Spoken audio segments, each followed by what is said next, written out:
아빠, 나 더 이상 이 집에서 살기 싫어요. 10살 딸아이의 이 한마디가 제 가슴을 너무나 아프게 했습니다. 창밖으로는 매서운 눈보라가 몰아쳤고 실내 온도계는 영하 5도를 가리키고 있었죠.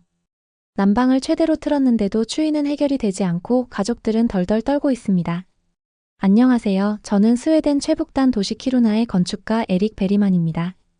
제가 살고 있는 도시 키루나는 북극권에 위치한 도시로 매년 5월 말부터 7월 중순까지는 낮이 계속되는 백야가 나타나고 11월부터 1월까지는 하루 종일 해를 볼 수 없는 극야가 계속됩니다. 게다가 한겨울 기온은 최저 영하 30도까지 떨어집니다. 체감 온도는 영하 40도를 훌쩍 넘기죠. 하지만 이곳이 특별한 이유는 또 있습니다. 키루나는 스웨덴 최북단에 위치한 도시로 세계에서 가장 큰 지하철 광산이 있어 스웨덴 경제에 매우 중요한 곳입니다. 매년 2,700만 톤의 철광석을 생산하고 유럽 전체 철광석의 90%를 공급하는 핵심 산업 도시이기 때문에 견디기 힘든 혹한의 날씨에도 불구하고 키루나는 수많은 일자리와 함께 계속 사람들이 거주해야만 하는 중요한 곳입니다. 이런 철광산에서 일하고 돌아온 이들에게 따뜻한 집은 그 무엇보다 소중한 안식처일 뿐만 아니라 삶에 꼭 필요한 조건이었습니다. 하지만 우리 도시의 난방 시스템은 처음부터 문제가 많았습니다. 대부분의 집이 목조 건물이라 단열에 취약했고 벽난로는 열이 위로만 올라가 바닥은 여전히 차가웠죠. 보일러는 천정 부근만 겨우 따뜻한데 난방비가 한 달에 900만 원까지 치솟았습니다. 900만 원이라니. 이러다 우리 파산하는 거 아니에요? 아내의 목소리가 떨렸습니다. 저는 무거운 마음으로 통장 잔고를 확인했습니다. 겨울이 시작된 지 2달 만에 우리 가족의 통장은 바닥을 보이고 있었죠. 전기장판으로 버텨보려 했지만 그것도 한계가 있었습니다. 전기세는 감당하기 힘들 정도로 올랐고 목조 건물에서 전기장판을 과도하게 사용하다 화재가 난 집도 있었죠. 여보, 우리 언니네처럼 좀 더 남쪽으로 이사를 가는 건 어때요? 아내의 제안은 합리적이었습니다. 하지만 제 마음 한켠이 무거웠습니다. 여보, 당신도 알잖아요. 이곳 사람들은 키루나를 떠날 수 없어요. 광산이 있는 한 누군가는 이곳에서 살아야 해요. 그건 알지만 우리까지 꼭 여기에 있어야 하나요? 소피아가 또 감기에 걸렸어요. 의사 선생님이 폐렴으로 번질 수 있다고.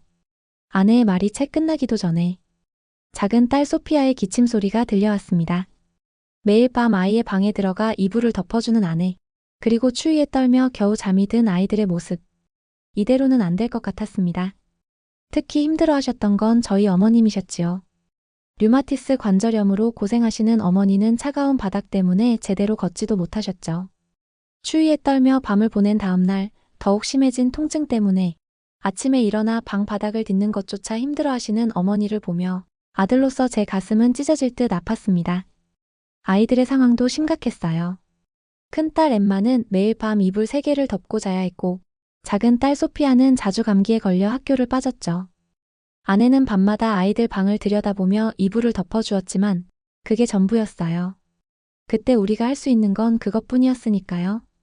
그러던 어느 날 한 통의 전화를 받았습니다. 스톡홀름에서 열리는 국제건축 박람회에 키루나시 대표로 참석해달라는 요청이었습니다. 늘 보던 뻔한 전시회일 거라 생각했던 저는 사실 처음에는 거절하려고 했습니다. 당장 진행 중인 프로젝트도 많았고 박람회에서 새로운 것을 발견할 거란 기대도 크지 않았으니까요. 하지만 그날 밤 집에 돌아와 본 광경이 제 마음을 바꾸어 놓았습니다. 어머니는 류머티스 관절염 때문에 전기장판 위에서 꼼짝 못하고 계셨고 아내는 아이들 발을 문질러주며 덜덜 떨고 있었죠. 그리고 창가에 서서 울먹이는 큰딸. 뭔가 달라져야 해. 이대로는 정말 안 될 것 같아. 어떻게든 다른 방법을 찾아봐야겠어. 저는 결심했습니다. 다음 날 아침 일찍 박람회 참석을 수락했고 이틀 뒤 스톡홀름행 비행기에 몸을 실었습니다. 박람회장은 전 세계의 최신 건축 기술로 가득했습니다. 하지만 대부분은 이미 알고 있는 것들이었죠. 태양광 패널, 이중창, 첨단 단열재. 키루나의 혹독한 추위를 이겨내기엔 뭔가 부족해 보였습니다. 그러다 우연히 발견한 작은 부스 하나가 제 눈길을 끌었습니다. 한국 전통 난방 시스템 온돌이란 글씨가 적힌 현수막이 걸려 있었죠. 저는 처음에는 그냥 지나치려 했어요. 멀리 떨어진 한국이 어떻게 북극권의 극한 추위를 이해할 수 있겠어? 라는 생각이 들었거든요.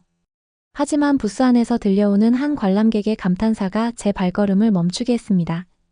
이게 정말 바닥에서 올라오는 열이라고요? 진짜 믿을 수가 없어요. 호기심에 이끌려 부스에 들어선 순간 제 눈앞이 환하게 밝아졌습니다. 맨발로 서 있는데도 전혀 춥지 않았거든요. 오히려 따뜻한 기운이 발바닥을 통해 온몸으로 퍼져나가는 게 느껴졌습니다. 이건 정말 혁명적인데요? 저도 모르게 말이 튀어나왔습니다. 부스 담당자는 환하게 웃으며 설명해 주었습니다. 한국의 온돌은 단순한 난방 장치가 아닙니다. 수천 년의 역사를 가진 지혜죠.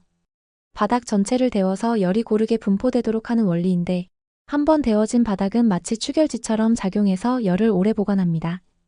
저는 곧바로 전문 건축가의 시각으로 온돌 시스템을 분석하기 시작했습니다. 놀라웠던 건 열효율이었습니다. 일반 난방에 비해 30% 이상 에너지 사용량이 적다는 거였죠. 게다가 바닥에서부터 올라오는 열은 자연스러운 대류 현상을 만들어내 실내 전체 공기를 고르게 데울 수 있었습니다. 하지만 우리 키루나는 한국보다는 더 춥습니다. 영하 30도까지 내려가는데 제가 걱정스레 말하자 담당자는 더욱 확신에 찬 목소리로 대답했습니다. 한국의 일부 지역도 영하 20도 이하로 내려가요.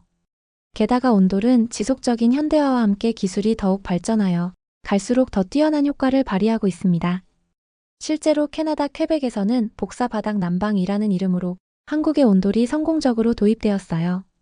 그날 밤 저는 호텔 방에서 밤을 새워가며 온돌 시스템을 연구했습니다.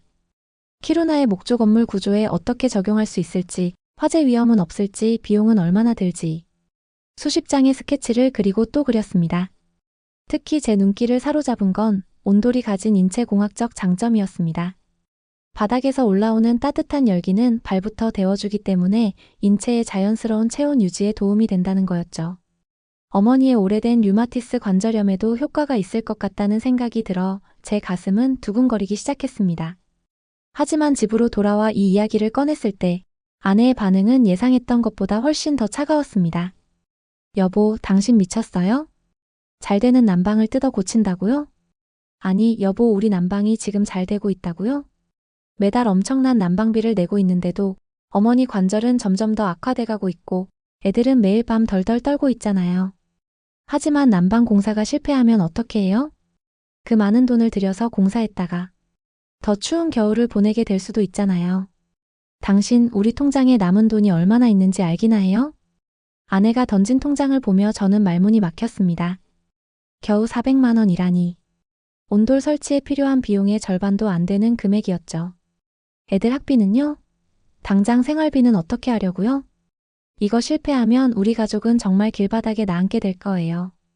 아내의 눈가에는 눈물이 고였습니다. 저는 아내의 손을 잡으며 말했습니다. 여보, 나도 혹시라도 잘못될까 두려워요. 하지만 이대로는 안 된다는 거 당신도 잘 알잖아요? 매년 겨울마다 추위로 이렇게 고통받으며 살 수는 없잖아요. 한국에서는 수천 년 동안 이 방식으로 추위를 이겨냈다고 해요. 우리 가족을 위해 우리도 할 수 있을 거예요. 한 번만 나를 믿어주면 안 돼요?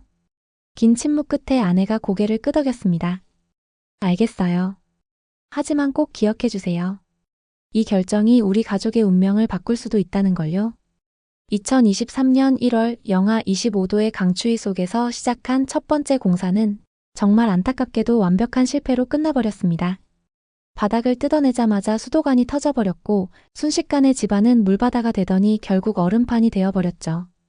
에릭, 내가 뭐라고 했어요? 안 될 거라고 했잖아요.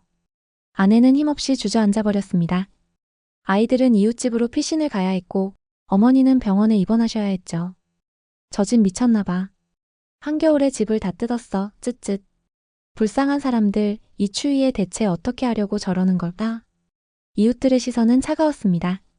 일주일이 걸려 수도관은 겨우 고쳤지만 그때 입은 마음의 상처는 쉽게 아물지 않았어요. 특히 아내와의 관계가 위태로웠죠. 더 이상은 못해요. 제발 여기까지만 해요. 그만두라고요. 아내는 짐을 싸기 시작했습니다. 언니네 집에서 잠시 지내다가 봄이 되면 말매의 집을 알아볼게요. 그날 밤 저는 작업실에서 울고 있는 아내를 발견했습니다. 손에는 우리 결혼사진이 들려 있었죠. 나도 당신을 믿고 싶어요. 하지만 너무 두려워요. 그 순간 깨달았습니다. 제가 바꾸고 싶었던 건 단순히 난방 시스템이 아니었어요. 우리 가족의 삶 자체를 바꾸고 싶었던 거죠. 저는 여기서 포기하는 대신 더욱 치밀하게 다시 준비했습니다. 한국의 온돌 전문가들과 이메일을 주고받으며 자문을 구했고, 캐나다 퀘벡의 성공 사례도 연구했습니다. 특히 도움이 된 건 한국의 김현우 교수님이었어요. 베리만 씨, 목조 건물의 온도를 설치하는 것은 분명 위험할 수 있습니다. 하지만 불가능한 건 아니에요. 제가 도면을 수정해 드리겠습니다. 김 교수님은 매일 밤 화상통화로 정말 세심하게 가르쳐 주셨습니다. 화재의 위험을 막으려면 3중 단열이 필요합니다. 그리고 온돌의 여러 부분은 이렇게 분산시키는 게 좋을 것 같아요. 2023년 3월 새로운 설계도를 들고 시청을 찾았습니다. 하지만 시청의 반응은 여전히 아주 부정적이었죠. 베리만 씨, 이건 너무 위험해 보이는데요. 목조 건물의 온돌이라니 전례가 없는 일이에요. 안전검사관은 고개를 절레절레 흔들었습니다. 화재에 매우 취약해 보이는데 어떻게 생각하세요? 혹여라도 불이 나면 어떻게 하시려고요? 하지만 이번에는 더 많은 준비가 되어 있었습니다. 검사관님, 이것 좀 봐주시겠습니까? 제가 내민 건 김현우 교수님과 함께 준비한 안전성 검증 자료였습니다. 3중 단열 시스템으로 화재 위험을 차단했고, 열분산 장치로 과열도 방지했어요. 캐나다 퀘벡의 온돌 설치 성공 사례도 첨부했으니 꼭 참고해주세요. 3번의 거절 끝에 마침내 시청의 허가를 받아냈습니다. 안전검사관은 마지막에 제게 이렇게 말했죠. 베리만 씨, 만약 정말 당신이 성공한다면 키루나의 주거 건축 역사를 새롭게 다시 쓰게 되겠지요. 하지만 실패한다면 당신의 경력은 안타깝게도 여기서 끝날 겁니다. 그만큼 타격이 클 테니까요. 이번에는 정말 더욱 신중하게 공사를 진행했습니다. 매 단계마다 사진을 찍어 김 교수님께 보내드렸고, 그분의 조언을 하나하나 메모하며 꼼꼼하게 작업했죠. 특히 감동적이었던 건 철광산 직원들의 도움이었습니다. 에릭, 우리도 도와줄게. 뭘 하면 될까? 퇴근 후에 피곤함을 무릅쓰고 그들은 매일 밤 공사장에 나타났습니다. 우리도 정말 이 추위가 지긋지긋해. 네가 만약 성공한다면 그건 우리 모두의 희망이 될 거야. 한 달이 넘는 공사 기간 동안 우리는 진정한 의미의 공동체를 경험했습니다. 누군가는 저녁을 가져다 주었고 또 누군가는 아이들을 돌봐주었죠. 2023년 4월 15일 드디어 첫 가동의 순간이 왔습니다. 온 동네 사람들이 모두 모여 지켜보는 가운데 떨리는 손으로 시스템을 켰습니다. 처음 30분간은 아무런 변화가 없었습니다. 사람들의 눈빛이 불안해지기 시작했죠. 아내는 손톱을 깨물며 바닥만 바라보고 있었고 아이들은 제 옷자락을 꼭 붙잡고 있었습니다. 그때였습니다. 이게 뭐지?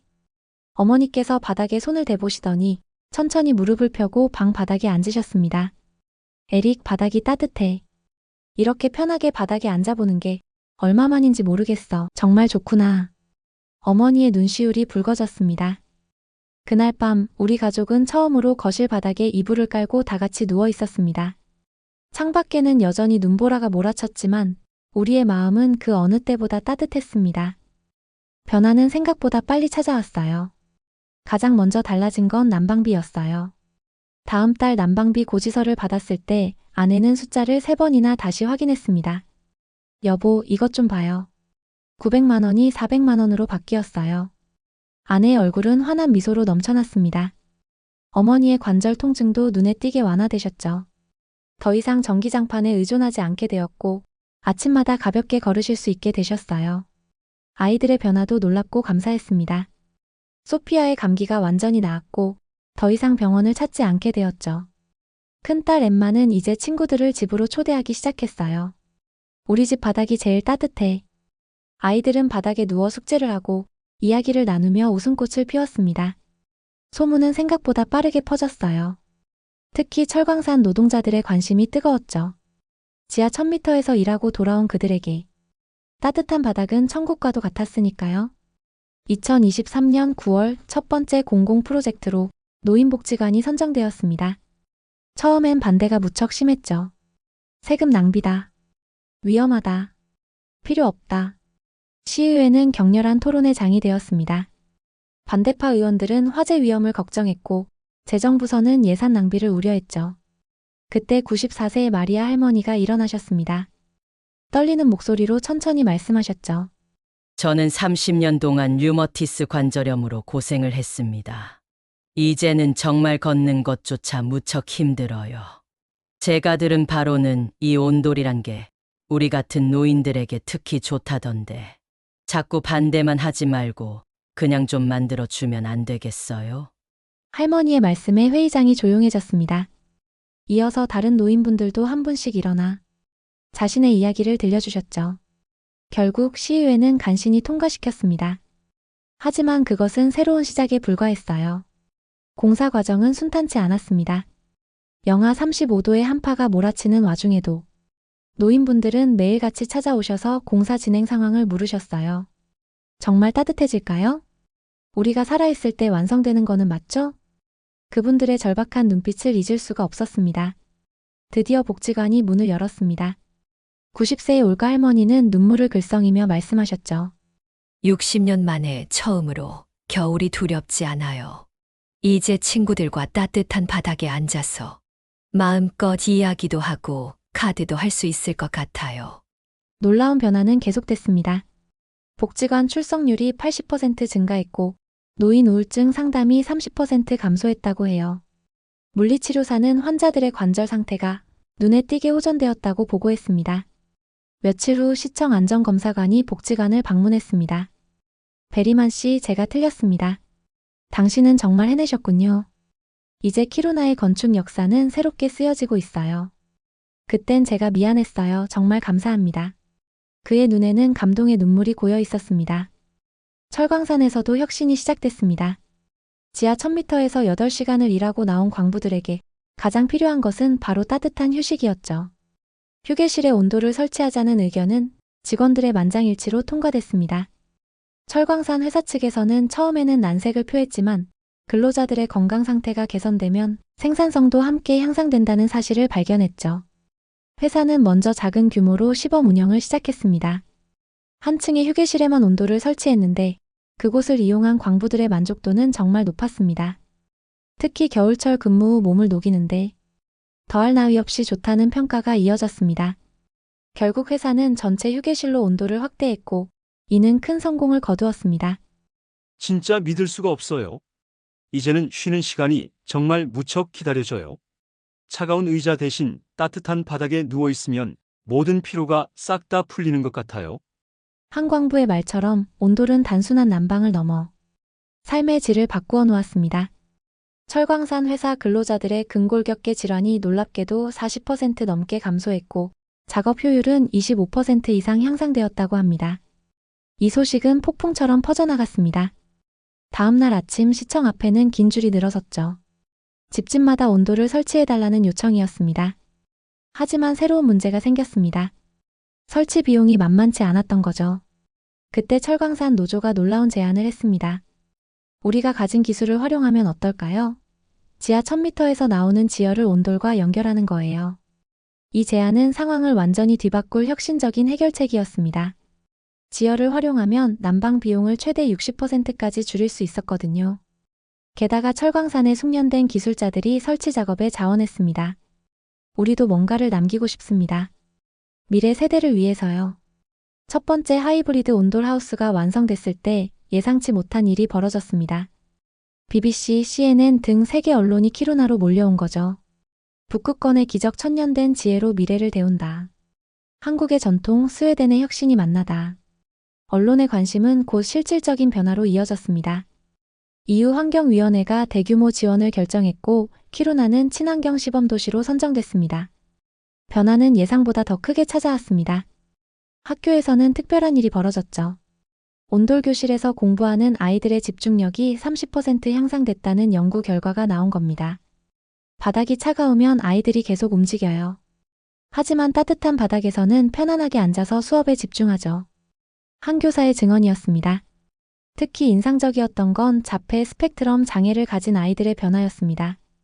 따뜻한 바닥에 앉아있는 것만으로도 불안 증세가 크게 줄었다고 하더군요. 우리 토마스가 처음으로 3시간 동안 한자리에 앉아 있었어요. 한 어머니는 눈물을 글썽이며 말씀하셨습니다. 2025년 2월 현재 키루나시의 약 20%가 온돌 난방을 사용합니다. 여전히 갈 길이 멀고 해결해야 할 문제도 많이 남아있죠. 비용 문제는 여전히 가장 큰 과제입니다. 하지만 시 정부가 그린 에너지 전환 사업의 일환으로 온돌 설치 지원 프로그램을 시작했고 유럽연합의 관심도 커지고 있습니다. 얼마 전 큰딸 엠마가 제게 정말 특별한 소식을 전했습니다. 아빠, 나 서울대학교 건축학과에 지원했어요. 아빠처럼 사람들의 삶을 따뜻하게 만들어주고 싶어요. 한국어도 열심히 배우고 있어요. 그 말을 들은 아내가 제 손을 꼭 잡았습니다. 여보, 당신 정말 잘했어요. 정말 고마워요.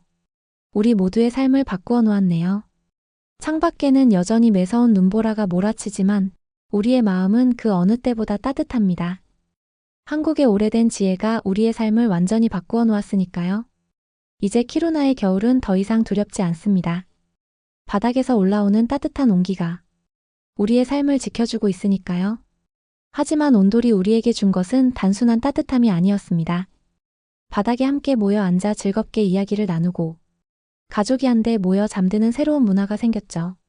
추운 겨울, 따뜻한 바닥은 이제 우리 가족을 더 가깝게 만들어주는 특별한 공간이 되었습니다. 우리의 이야기는 이제 시작일 뿐입니다. 키루나의 변화는 북극권 지역 전체의 희망이 되고 있습니다.